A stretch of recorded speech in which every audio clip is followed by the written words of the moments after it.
പ്രശംസിപ്പാൻ വക ഉണ്ടെങ്കിലോ അത് യേശുവിൻ സന്നിധിയിൽ. പ്രശംസിപ്പാൻ വക ഉണ്ടെങ്കിലോ അത് യേശുവിൻ സന്നിധിയിൽ.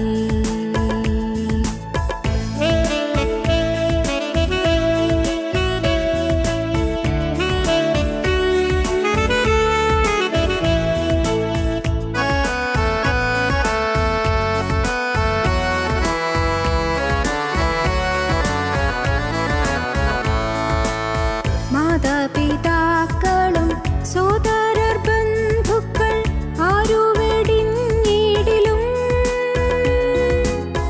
അനാഥനായി നിന്നെ കൈവിടുകില്ലെന്ന് അരുളിയോൻ കൂടെയുണ്ട്. അനാഥനായി നിന്നെ കൈവിടുകില്ലെന്ന് അരുളിയോൻ കൂടെയുണ്ട്. ആശ്രയിപ്പാനൊരു നാമമുണ്ടെങ്കിലത് യാഹല്ലാതാരുമില്ല. പ്രശംസിപ്പാൻ വക ഉണ്ടെങ്കിലോ അത് യേശുവിൻ സന്നിധിയിൽ. പ്രശംസിപ്പാൻ വക ഉണ്ടെങ്കിലോ അത് യേശുവിൻ സന്നിധിയിൽ.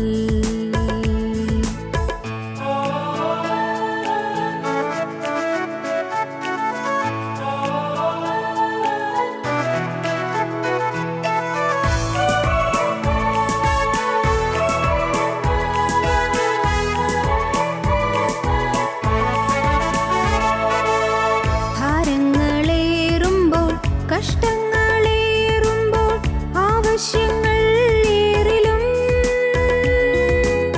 സഹായിപ്പാനായി സ്വർലോകനാഥന്റെ കരങ്ങൾ കുറുകിട്ടില്ല.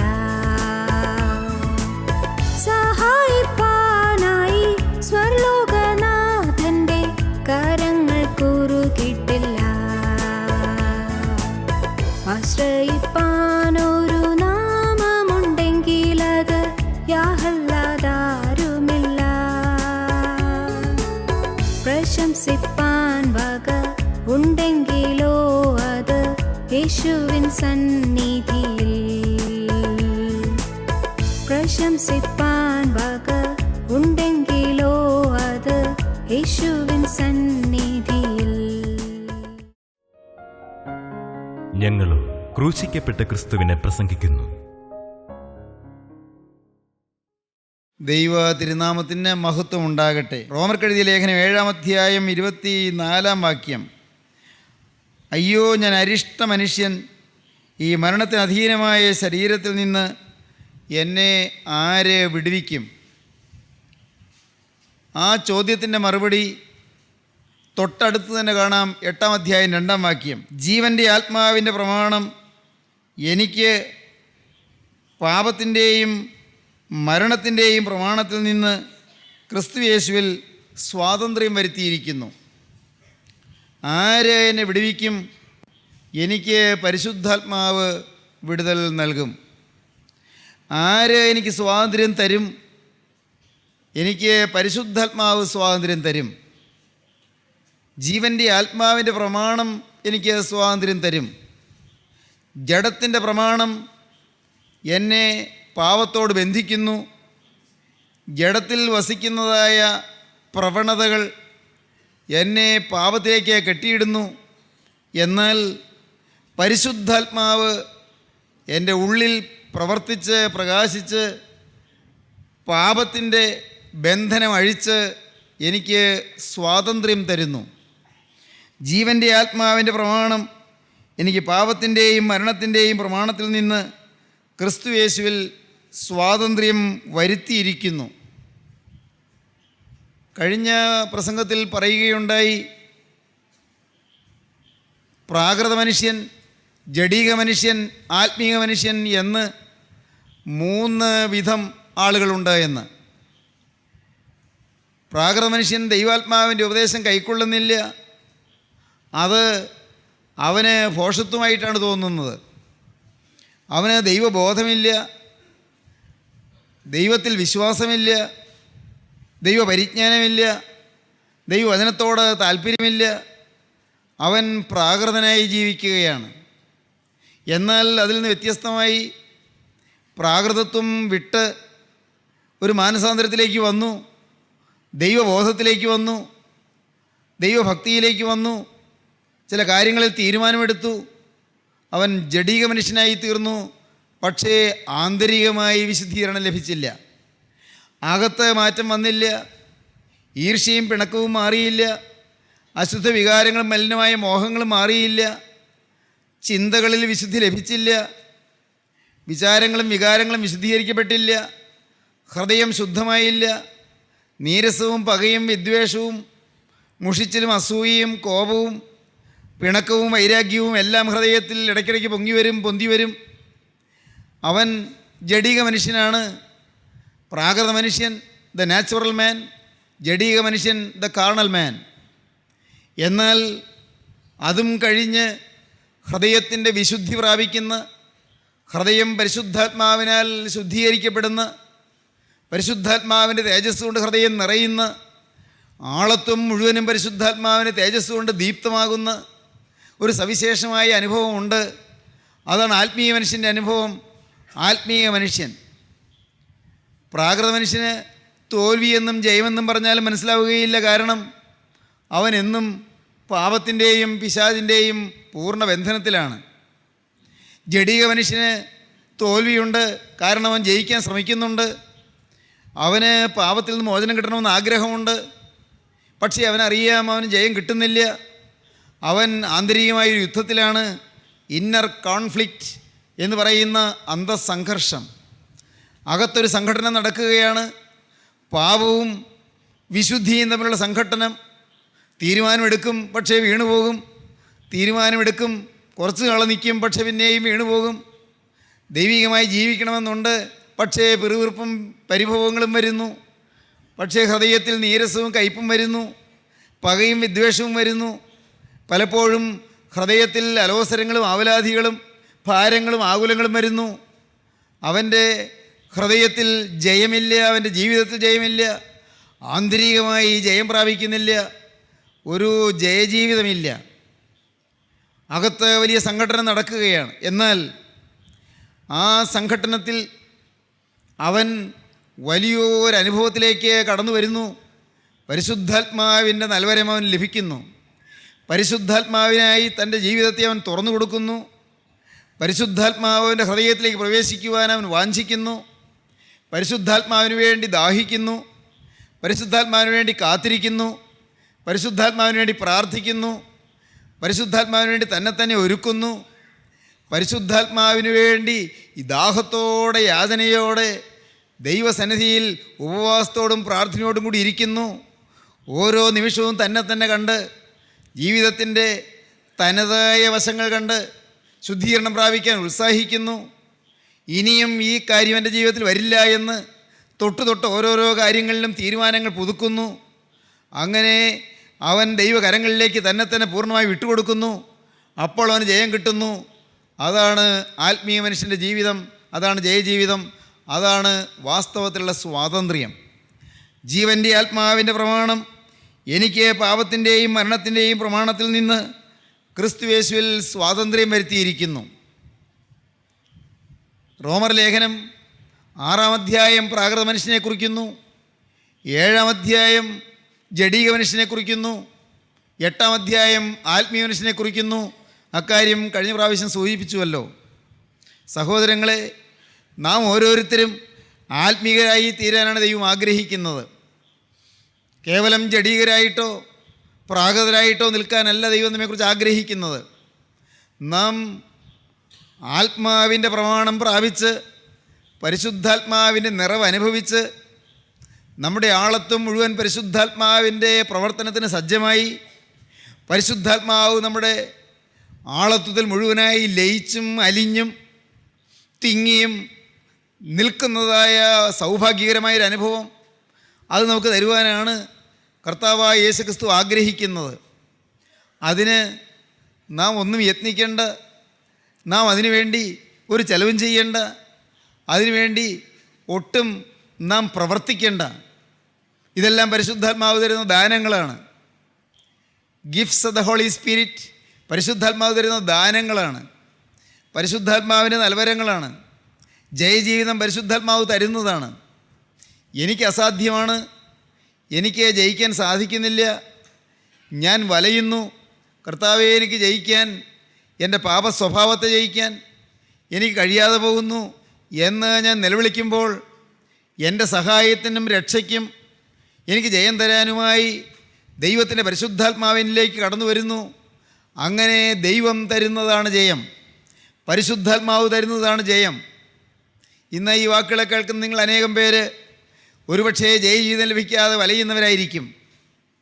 ജയജീവിതത്തിന് കൊതിയുണ്ട്, ജയജീവിതം വേണമെന്നുണ്ട്, പാപത്തിൽ നിന്ന് പൂർണ്ണമായ ഒരു മോചനം കിട്ടണമെന്നുണ്ട്, പാപത്തിൻ്റെ ദുസ്വാധീനത്തിൽ നിന്ന് സമ്പൂർണ്ണമായൊരു വിടുതൽ ലഭിക്കണമെന്നുണ്ട്. പക്ഷേ അത് സാധിക്കുന്നില്ല. നിങ്ങൾ വലയുന്നവരായിരിക്കാം. എന്നാൽ പ്രിയപ്പെട്ടവരെ, നിങ്ങളൊരു കാര്യം ചെയ്യൂ. നിങ്ങൾ വാസ്തവമായി വിശ്വസിക്കൂ, പരിശുദ്ധാത്മാവിന് നിങ്ങളെ ജയിപ്പിക്കാൻ കഴിയും. പരിശുദ്ധാത്മാവിന് നിങ്ങൾക്ക് ജയജീവിതം തരാൻ കഴിയും. ക്യാമ്പൽ മോർഗൻ എന്ന് പറയുന്ന വളരെ സുപ്രസിദ്ധനായ ഒരു സുവിശേഷകനുണ്ടായിരുന്നു. മോർഗൻ്റെ അടുത്ത് പലരും വരും. രക്ഷയെക്കുറിച്ചും വീണ്ടെടുപ്പിനെക്കുറിച്ചും പരിശുദ്ധാത്മാവിൻ്റെ വരങ്ങളെക്കുറിച്ചും മനുഷ്യന് പരിശുദ്ധാത്മാവ് തരുന്ന ജയജീവിതത്തെക്കുറിച്ചും എല്ലാം സംസാരിക്കാനാണ് വരുന്നത്. ക്യാമ്പൽ മോർഗൻ ഈ കാര്യങ്ങളെല്ലാം വരുന്നവരോട് പറഞ്ഞു കൊടുത്തുകൊണ്ടിരുന്നു. ഒരവസരത്തിൽ ഒരു കൽക്കരി തൊഴിലാളി വന്നു. കൽക്കരി ഖനിയുടെ അടിയിലേക്ക് അങ്ങ് ആഴത്തിൽ ഇറങ്ങിച്ചെന്ന് അവിടെ ജോലി ചെയ്യുന്ന ഒരു തൊഴിലാളി, അവന് ഈ ദൈവത്തിൻ്റെ രക്ഷ എന്ത് എന്നും ക്രിസ്തു തരുന്നതായി വീണ്ടെടുപ്പ് എന്ത് എന്നും ക്രിസ്തു തരുന്നതായ രക്ഷയുടെ മർമ്മം എന്താണെന്നും പാപത്തിൻ്റെ ബന്ധനത്തിൻ്റെ ഭയാനകത്വം എന്താണെന്നും എല്ലാം ഈ മോർഗൻ പറഞ്ഞു കൊടുത്തു. അവൻ ചോദിച്ചു, അതിന് ഞാൻ എന്താണ് ചെയ്യേണ്ടത്? ഞാൻ എന്ത് ചെയ്താലാണ് എനിക്കിത് കിട്ടുക? മോർഗൻ പറഞ്ഞു, നിങ്ങളൊന്നും ചെയ്യണ്ട, നിൻ്റേതായിട്ട് ഒന്നും നീ ചെയ്യണ്ട. ഉടനെ ഈ പാവപ്പെട്ട ജോലിക്കാരൻ തൊഴിലാളി ചോദിച്ചു, ഞാൻ ഒന്നും ചെയ്യേണ്ടെന്നാണോ ഈ പറയുന്നത്? എനിക്കൊരു ചിലവുമില്ലെന്നാണോ ഈ പറയുന്നത്? വേണ്ട, ഒന്നും ചെയ്യണ്ട, എല്ലാം ദൈവം തരുന്നതാണ്, ദൈവത്തിൻ്റെ ആത്മാവ് തരുന്നതാണ്. ക്രിസ്തുവിൻ്റെ തിരുരക്തത്തിൽ നീ വിശ്വസിക്കുമ്പോൾ പരിശുദ്ധാത്മാവ് നിനക്ക് തരുന്ന ഒരു സ്വർഗീയ ദാനമാണത്. എനിക്കിത് മനസ്സിലാകുന്നില്ലല്ലോ എന്നവൻ പറഞ്ഞു. എത്ര പറഞ്ഞു കൊടുത്തിട്ട് മനസ്സിലാകുന്നില്ല. മോർഗൻ പറഞ്ഞു, നീ ഇന്നും തൊഴിലിന് പോയില്ലേ? പോയി. എവിടെയായിരുന്നു നിന്റെ തൊഴിൽ? ഞാൻ കൽക്കരി ഖനിയിൽ ഞാൻ അവിടെ ജോലിക്ക് പോയതാണ്. ഖനിയിൽ നീ ജോലിക്ക് പോയപ്പോൾ കൽക്കരി ഖനിയിൽ നീ എങ്ങനെയാണ് അടിയിലോട്ട് ഇറങ്ങിയത്? അത്രയും ആഴത്തിലേക്ക് ഇറങ്ങിയതിന് നിനക്കൊരു ബന്ധപ്പാടും വേണ്ടി വന്നില്ലേ? ഒരു ചിലവും വേണ്ടി വന്നില്ലേ? ഒന്നും നീ ചെയ്തില്ലേ? ഇല്ല. ഞാൻ ആ എലിവേറ്ററിൽ കയറി നിന്നു, എലിവേറ്റർ വർക്ക് ചെയ്തു, താഴോട്ട് പോയി. അപ്പോൾ നിനക്കൊന്നും ചിലവ് ചെയ്യേണ്ടി വന്നില്ലേ? ഇല്ല. കാരണം ആ എലിവേറ്ററിലൂടെ ഘടിപ്പിക്കുവാനും ആ എലിവേറ്റർ അവിടെ എല്ലാം ശരിയാക്കി വയ്ക്കുവാനും പ്രവർത്തിപ്പിക്കുവാനും അതിൻ്റെ മാനേജ്മെൻറ്റ് വലിയ ചിലവ് ചെയ്തിട്ടുണ്ട്, വലിയ ചിലവ് ചെയ്തു കഴിഞ്ഞു. അതുകൊണ്ട് ഞാനതിൽ കയറി നിന്ന് അതിൽ വെറുതെ നിന്നു കൊടുത്താൽ മാത്രം മതി. പ്രിയപ്പെട്ടവരെ, ഉടനെ മോർഗൻ പറഞ്ഞു, ഇതാണ് ക്രിസ്തു തരുന്നതായ രക്ഷ, ഇതാണ് പരിശുദ്ധാത്മാവ് തരുന്ന പ്രവൃത്തി. ഒരാൾ വലിയത് ചെയ്തു കഴിഞ്ഞു. നിൻ്റെ രക്ഷയ്ക്ക് വേണ്ടി, മനുഷ്യൻ്റെ രക്ഷയ്ക്ക് വേണ്ടി, പാപിയുടെ വീണ്ടെടുപ്പിന് വേണ്ടി, ജയജീവിതം ലഭിക്കാൻ കൊതിക്കുന്നവന് ജയജീവിതം തരുന്നതിന് വേണ്ടി ഒരാൾ തോൽവി അടഞ്ഞവനെ പോലെ കുരിശിൽ മരിച്ചു. വലിയ വില സ്വർഗത്തിലെ ദൈവം നിനക്ക് വേണ്ടി കൊടുത്തു. സ്വർഗത്തിലെ ദൈവം നിനക്ക് വേണ്ടി വലുത് ചെയ്തു. ഇത് നീ വിശ്വസിക്കുക മാത്രം ചെയ്യുക. ഇത് നീ വിശ്വസിക്കുമ്പോൾ ക്രൂശിൽ ക്രിസ്തു പറഞ്ഞത് നിനക്ക് അനുഭവമായി തീരും, നിവൃത്തിയായി. It is finished. നിനക്ക് വേണ്ടി ചെയ്യാനുള്ളതെല്ലാം സ്വർഗം ചെയ്ത് തീർത്തിരിക്കുന്നു. നിനക്ക് വേണ്ടി നിവർത്തിക്കാനുള്ളതെല്ലാം സ്വർഗത്തിലെ ദൈവം നിവർത്തിച്ച് കഴിഞ്ഞിരിക്കുന്നു. It is finished. അത് പൂർത്തീകരിച്ചിരിക്കുന്നു, അത് തികച്ചിരിക്കുന്നു. ഇപ്പോൾ അവന് മനസ്സിലായപ്പോൾ പെട്ടെന്ന് അവൻ്റെ മുഖം തെളിഞ്ഞു, പെട്ടെന്ന് അവൻ്റെ മുഖം പ്രസന്നമായി. മോർഗൻ പറഞ്ഞു കൊടുക്കാതെ തന്നെ അവൻ നിന്ന് സ്തുതിക്കാൻ തുടങ്ങി. അവൻ ദൈവത്തെ സ്തുതിക്കാൻ തുടങ്ങി. ഞാനൊന്നും ചെലവ് ചെയ്തില്ല, ക്രിസ്തു എനിക്ക് വേണ്ടി ചെലവ് ചെയ്തു. ചെലവ് ചെയ്തതോ ക്രിസ്തുവിൻ്റെ ദിവ്യ ജീവൻ തന്നെ തന്നെ എനിക്ക് വേണ്ടി ചെലവ് ചെയ്തു. സഹോദരങ്ങളെ, ഇത് വിശ്വസിക്കുക, അത് മാത്രമേ വേണ്ടൂ. മറ്റൊന്നും നാം ചെയ്യണ്ട. നമ്മെ ആഴത്തിൽ നിന്ന് കോരിയെടുക്കാൻ കരം നീട്ടുന്ന ക്രിസ്തുവിൻ്റെ കരങ്ങളിൽ വിശ്വാസത്തോടെ നാം അങ്ങ് ചേർന്ന് നിൽക്കുക. വിശ്വാസത്തോടെ നാം അങ്ങ് ആശ്രയിച്ച് നിൽക്കുക. നാഥ, എനിക്ക് കഴിവില്ല, ഞാൻ ഇതുവരെയും തോൽവി അടഞ്ഞവനാണ്, ഞാൻ ഇതുവരെയും പരാജയപ്പെട്ടവനാണ്. എൻ്റെ കർത്താവേ, എൻ്റെ ജീവിതത്തിൽ പല പല തീരുമാനങ്ങൾ എടുത്തെങ്കിലും ഒരു തീരുമാനത്തിൽ ഉറച്ചു നിൽക്കാൻ എനിക്ക് കഴിഞ്ഞില്ല. എനിക്ക് നീ ജയം തരണമേ എന്ന് നാം പൂർണ്ണമായും ആശ്രയിച്ച് പ്രാർത്ഥിക്കുമ്പോൾ കരുണയുള്ള കർത്താവിൻ്റെ ആണിപ്പാടുള്ള കരം നമ്മെ കോരിയെടുക്കും. സഹോദരങ്ങളെ, ആ അനുഭവമുള്ളവർ ആരെല്ലാം അവിടെ ഇരിക്കുന്നുണ്ട്? പലരും ഉണ്ട് എന്നാണ് എൻ്റെ ബോധ്യം. ഈ അനുഭവം അതൊരു വലിയ സന്തോഷകരമായ അനുഭവമാണ്. മുമ്പ് തോറ്റുകൊണ്ടിരുന്നിടത്ത് ഇന്ന് തോൽവിയില്ല. മുമ്പ് കോപിച്ചിരുന്നു, ഇന്ന് കോപം വരുന്നില്ല. പക്ഷേ ഇന്ന് കോപിക്കാൻ പറ്റുന്നില്ല. ദൈവത്തിന് സ്തോത്രം. ഏതോ ഒരു ശക്തി വന്ന് അങ്ങ് അമർത്തുകയാണ്. ആ കോപം, പതഞ്ഞു പൊന്തി വരുന്ന കോപത്തെ അങ്ങ് പ്രശാന്ത മോഹനമാക്കി മാറ്റുകയാണ്. ഉള്ളത്തിലേക്ക് അങ്ങ് തണുപ്പിച്ച് തരികയാണ്. അങ്ങ് തിളച്ചു വരുന്ന കോപം അതെങ്ങനെയാണെന്ന് അറിഞ്ഞുകൂടെ, അതങ്ങ് ആറിപ്പോവുകയാണ്. അത് അങ്ങ് തണുത്തു പോവുകയാണ്. അതുപോലെ തന്നെ ഓരോ വികാരാവേശങ്ങളെല്ലാം, ഓരോ ആസക്തികളെല്ലാം, മനുഷ്യ ശരീരത്തിൽ ആസക്തികളുണ്ട്. പക്ഷേ അതിൽ പൈശാചിന് അവകാശം പറയുന്ന ആസക്തികൾ, ശത്രുവായ പിശാച് പാപത്തിലേക്ക് നമ്മെ കെട്ടിയിടുന്നതായ ആസക്തികൾ, അത് ഹൃദയത്തിൽ മുളയ്ക്കുമ്പോൾ തന്നെ ഏതോ ഒരു അദൃശ്യ ശക്തി വന്ന് അതിനെ ശമിപ്പിക്കുകയാണ്. അതാണ് ശമി എന്നും യമി എന്നൊക്കെ പറയുന്നത്. പൂർവിക താപസ ശ്രേഷ്ഠന്മാർ യമികളെന്നും ശമികളെന്നൊക്കെ പറയുന്ന വാക്കുകൾ നിങ്ങൾ പക്ഷേ ചിലരെങ്കിലും കേട്ട് കാണും. പ്രിയപ്പെട്ടവരെ, തന്നെ ആ ശമനത്തിനും തന്നെ ആ നിയമനത്തിനും വിധേയപ്പെടുത്തി കൊടുക്കുക, ആ നിയന്ത്രണത്തിന് വിധേയപ്പെടുത്തി കൊടുക്കുക, ജീവനുള്ള ദൈവത്തിൻ്റെ കരങ്ങളിലേക്ക് തന്നെ വിട്ടുകൊടുക്കുക. ഇത് നിങ്ങൾക്ക് ഓരോരുത്തർക്കും അനുഭവമാക്കാവുന്നതാണ്. നമ്മുടെ കുടുംബം സ്വർഗമായി മാറും. അപ്പോൾ കുടുംബത്തിൽ ഐക്യമാകും. ഭാര്യയും ഭർത്താവും ഒരു ഹൃദയമായി മാറും, ഒരു മനസ്സായി തീരും. പല വീടുകളും മാനസാന്തരപ്പെട്ടവരാണ്. ആ വീട്ടിലുള്ളവർ മാനസാന്തരപ്പെട്ടവരാണ്. ഭാര്യയും ഭർത്താവും രക്ഷിക്കപ്പെട്ടവരാണ്. എന്ന് പറഞ്ഞാൽ ഭാര്യയും ഭർത്താവും ജീവിതത്തിൽ ക്രിസ്തുവിനെ കൈക്കൊള്ളുകയും ഒരു യഥാർത്ഥമായ ഒരു പുതുജീവിതം തുടങ്ങുകയും ചെയ്തവരാണ്. പക്ഷേ എങ്കിലും ആന്തരികമായ വണ്ണസ് വന്നിട്ടില്ല.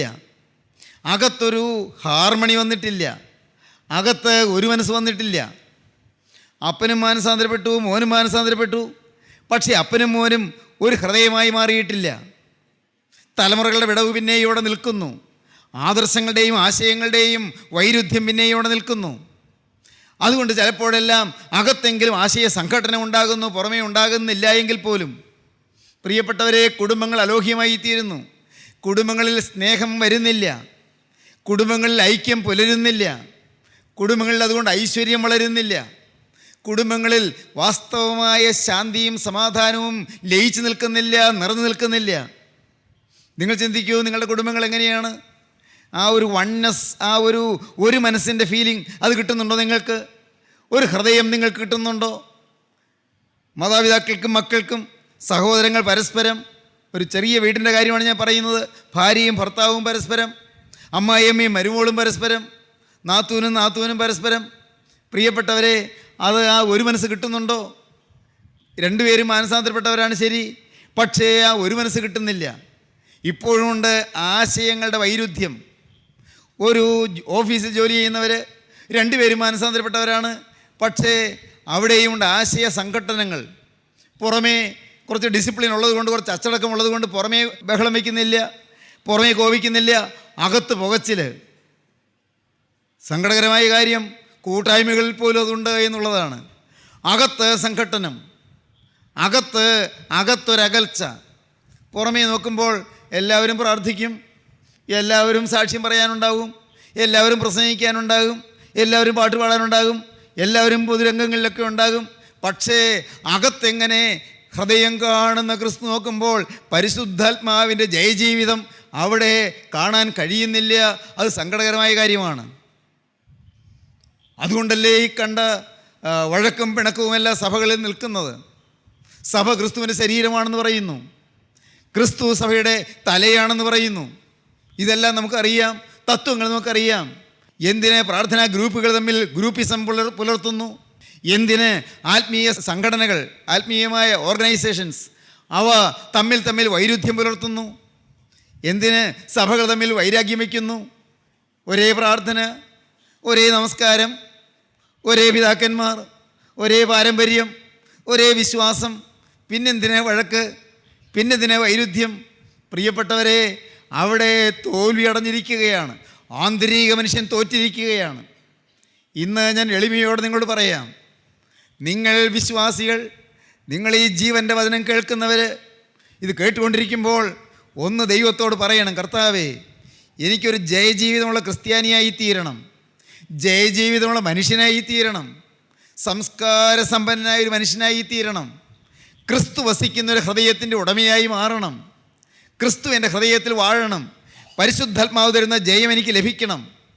എൻ്റെ വികാരങ്ങളുടെ മേലും എൻ്റെ ആസക്തികളുടെ മേലും എൻ്റെ താല്പര്യങ്ങളുടെ മേലും എൻ്റെ ആഗ്രഹങ്ങളുടെ മേലും കർത്താവേ, എൻ്റെ ശരികളുടെ മേലും കർത്താവേ, എൻ്റെ ആത്മീയത്തിൻ്റെ മേലുമെല്ലാം നിയന്ത്രണം വഹിക്കുവാൻ പരിശുദ്ധാത്മാവ് എന്നിലേക്ക് ഇറങ്ങി വരണം. എൻ്റെ ഹൃദയത്തിലേക്ക് പരിശുദ്ധാത്മാവ് എഴുന്നള്ളി വരണം. സഹോദരങ്ങളെ, ഇത് സാധിക്കാവുന്ന കാര്യമാണ്. ആത്മാവിൻ്റെ പ്രമാണം എനിക്ക് സ്വാതന്ത്ര്യം വരുത്തിയിരിക്കുന്നു. ക്രിസ്തുയേശുവിൽ സ്വാതന്ത്ര്യം. ആത്മാവിൻ്റെ പ്രമാണം എനിക്ക് സ്വാതന്ത്ര്യം വരുത്തിയിരിക്കുന്നു. പരിശുദ്ധാത്മാവിനാലുള്ള സ്വാതന്ത്ര്യം. ദൈവത്തിന് സ്തോത്രം. അങ്ങനെ വരുമ്പോൾ ലഭിക്കുന്നത് എന്താണ്? അതാണ് പറഞ്ഞത്. റോമർ ലേഖനം 8-ാം അധ്യായത്തിലേക്ക് വരുമ്പോൾ അതിൽ വീണ്ടും തുടർന്ന് വായിക്കുമ്പോൾ നാം കാണുന്നു, ആത്മാവിനാൽ ശരീരത്തിൻ്റെ പ്രവൃത്തികളെ മരിപ്പിക്കുന്നുവെങ്കിൽ നിങ്ങൾ ജീവിക്കും. റോമർ ലേഖനം 8-ാം അധ്യായം 13-ാം വാക്യം. ആത്മാവിനാൽ ശരീരത്തിൻ്റെ പ്രവൃത്തികളെ മരിപ്പിക്കുന്നുവെങ്കിലോ നിങ്ങൾ ജീവിക്കും. ആത്മാവിനാൽ വേണം ശരീരത്തിൻ്റെ ചോദനകളെ നിയന്ത്രിക്കുക. ശരീരത്തിന് പാപത്തിൻ്റെ പ്രേരണകളുണ്ട്, പാപത്തിൻ്റെ ചോദനകളുണ്ട്. അവയെ മരിപ്പിക്കണം. അവയെ അങ്ങനെ മരിപ്പിക്കുമ്പോൾ ആത്മാവ് ജീവിക്കും. ആത്മാവ് ജീവിക്കുന്നവർ അവർ മാത്രമേ ദൈവരാജ്യത്തിൽ എത്തുകയുള്ളൂ. എല്ലാവരും എത്തുകയില്ല. ആത്മാവിൽ ജീവനുള്ളവർ മാത്രമേ ദൈവരാജ്യത്തിൽ എത്തുകയുള്ളൂ. സഹോദരങ്ങളെ, ഇന്ന് നിങ്ങൾ ഈ ഇരിക്കുന്ന ഇരിപ്പിൽ ഒന്ന് ചിന്തിക്കണം, എൻ്റെ കർത്താവേ, ഇന്ന് ഞാൻ മരിച്ചാൽ ഞാൻ ദൈവരാജ്യത്തിൽ പോകുമോ? എൻ്റെ ആത്മാവ് ജീവനോടുകൂടി ഇരിക്കുന്നുവോ? എൻ്റെ ആത്മാവിൽ എനിക്ക് ജീവനുണ്ടോ? ആത്മാവ് ജീവൻ തുടിക്കുന്നുണ്ടോ? പരിശുദ്ധാത്മാവ് എന്നിൽ വസിക്കുന്നുണ്ടോ? ദൈവത്തിൻ്റെ പരിശുദ്ധാത്മാവ് വസിക്കുന്ന ദൈവത്തിൻ്റെ ആലയമായി ഞാൻ മാറിയിട്ടുണ്ടോ? ഞാൻ ഒരു ആത്മീയ മനുഷ്യനായി തീർന്നുവോ? അതോ ഞാൻ ഇന്നും മരുഭൂമിയിൽ കൂടി പോയി ഇസ്രായേൽ മക്കളെ പോലെ പിറുവിറുക്കുകയും പരിഭവിക്കുകയും ചോദ്യം ചെയ്യുകയും മത്സരിക്കുകയും ചെയ്യുന്ന സ്വഭാവം ഉള്ളത്തിൽ പുലർത്തിക്കൊണ്ടിരിക്കുന്നവനാണോ? എൻ്റെ കർത്താവേ, ഇന്നും ഐക്യവും സ്നേഹവും സന്തോഷവും സൗമനസ്യവും എൻ്റെ ജീവിതത്തിൽ നിന്ന് മാറിപ്പോയിരിക്കുകയാണോ? എൻ്റെ ആത്മാവ് മരിച്ചിരിക്കുന്നുള്ളതായി സത്യം ഞാൻ അറിയുന്നുണ്ടോ? സ്നേഹിതരെ, നിങ്ങൾ കേട്ടുകൊണ്ടിരിക്കുമ്പോൾ തന്നെ ജീവൻ തരാൻ വന്നിരിക്കുന്ന ക്രിസ്തുവിനെ നിങ്ങൾക്ക് നിങ്ങളുടെ ഹൃദയത്തിലേക്ക് സ്വീകരിക്കാം. ക്രിസ്തുവിനെ നിങ്ങളുടെ ഹൃദയത്തിലേക്ക് വിളിക്കാം. പരിശുദ്ധാത്മാവിനെ നിങ്ങൾക്ക് വിളിച്ച് യാചിക്കാം. കർത്താവേ, നീ എൻ്റെ ഹൃദയത്തിലേക്ക് എഴുന്നള്ളി വരണമേ. എൻ്റെ ഈ പാപമയമായ ഹൃദയത്തിലേക്ക്, പാപം നിറഞ്ഞിരിക്കുന്ന ഹൃദയത്തിലേക്ക് നീ എഴുന്നള്ളി വരണമേ. എൻ്റെ ഹൃദയത്തിൽ വന്ന് എനിക്ക് ജയം തരണമേ. മരണത്തിനധീനമായി ശരീരത്തിൽ നിന്നെ ആര് വിടുവിക്കുമെന്ന് നിലവിളിച്ച ആ ശൗല് ആത്മീയനായി മാറി. എനിക്ക് ജയം കിട്ടിയിരിക്കുന്നു, എനിക്ക് സ്വാതന്ത്ര്യം കിട്ടിയിരിക്കുന്നു പറയുന്ന ആത്മീയ മനുഷ്യനായി തീർന്നു. സെൻറ്റ് പോളായി മാറി. കർത്താവേ, എനിക്ക് ആ ഒരു വലിയ അത്ഭുതകരമായ രൂപാന്തരം തരണമേ. ഒരു വാക്ക് നിങ്ങളുടെ ഹൃദയത്തിൽ ഇപ്പോൾ വന്നാൽ നല്ലതാണ്. I will never be the same. ഇനി ഒരിക്കലും ഞാൻ പഴയ മനുഷ്യനായിരിക്കുകയില്ല. I will never be the same. ഞാൻ ഇനി മേലിൽ പഴയ മനുഷ്യനായിരിക്കുകയില്ല. I will never be the same. ഞാൻ ഇനി പഴയ മനുഷ്യനായിരിക്കുകയില്ല. ആ തീരുമാനം നിങ്ങൾക്ക് എടുക്കാൻ പറ്റുമോ?